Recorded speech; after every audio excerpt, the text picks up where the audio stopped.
What's going on, ladies and gentlemen? Today is Wednesday, July 13th, 2011, and today I come with even more exciting news. The new PS3s that are being released are killing HD component cable support. Isn't that just great? It's just awesome. I love it. Keep on bringing those limitations to hardware that we rightfully purchased. Thank you. Anyway, the days of users connecting their PlayStation 3 to their HD TVs via component cables may soon be over. An alleged internal GameStop memo leaked to the site by an unnamed source suggests that the newest PlayStation 3 hardware will remove high-definition support over component cables and instead require users to use an HDMI connection. The memo identifies the new hardware as the PS3K chassis, which could potentially be the North American equivalent of the revised models reportedly being released in Japan. These models were said to lessen power consumption and add new security measures for Blu-ray playback. If true, both games and Blu-ray discs will only be viewable in high definition when used with an HDMI cable. The question is, why would Sony suddenly drop component HD support now? Users of the popular gaming forum NeoGAF suggest it could be a result of a recent mandate made by Advanced Access Content System, the consortium that administrates the copyright protection standards used for Blu-ray discs. The most recent version of AACS adopter agreement requires any official licensed Blu-ray player manufactured after December 31st, 2010 must limit HD support to digital output only. While component output can still be used,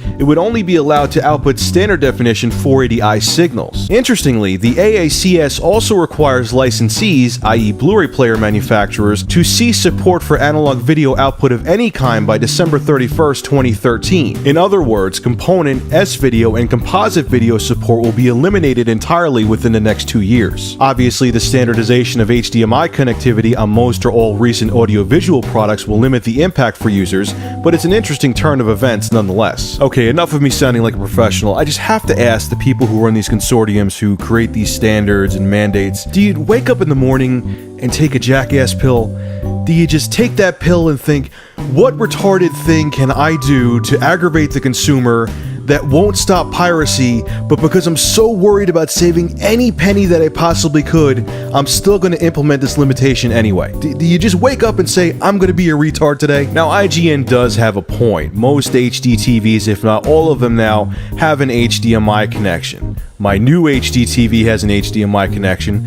My old one that I use as a computer monitor does not. It has DVI, it has component, it has composite, and it has S-video. It does not have HDMI. But this still aggravates me big time, and here's the thing. As a game reviewer, I can't record footage off the PS3 anymore when this happens. The PS3 does not allow you to record footage via HDMI, even if you have an HDMI capture card. And if the new PS3s limit your component output to only 480i, yeah, my reviews are gonna look pretty bad. Now, obviously I have a PlayStation 3 now that outputs HD via component, but if something ever goes wrong with it and I want to get a new one, that could be a big problem. And if they think this is going to be a win because people can't record HD footage via component into their computers, they have to be kidding me. Did they ever hear of Blu-ray drives for your PC? Where do these geniuses think most Blu-ray video rips come from? People have Blu-ray drives in their computers, they rip the data straight off the disc, recompress it into a shareable video format, and post it on a torrent site. That's how the movies are being spread around. So if they really wanted to nip piracy in the bud, what they would do is outlaw Blu-ray drives for the PC, because that's your biggest culprit, you idiots. You would think a consortium such as the AACS would realize things like this. You know, this is what they do. They would have the common sense to say,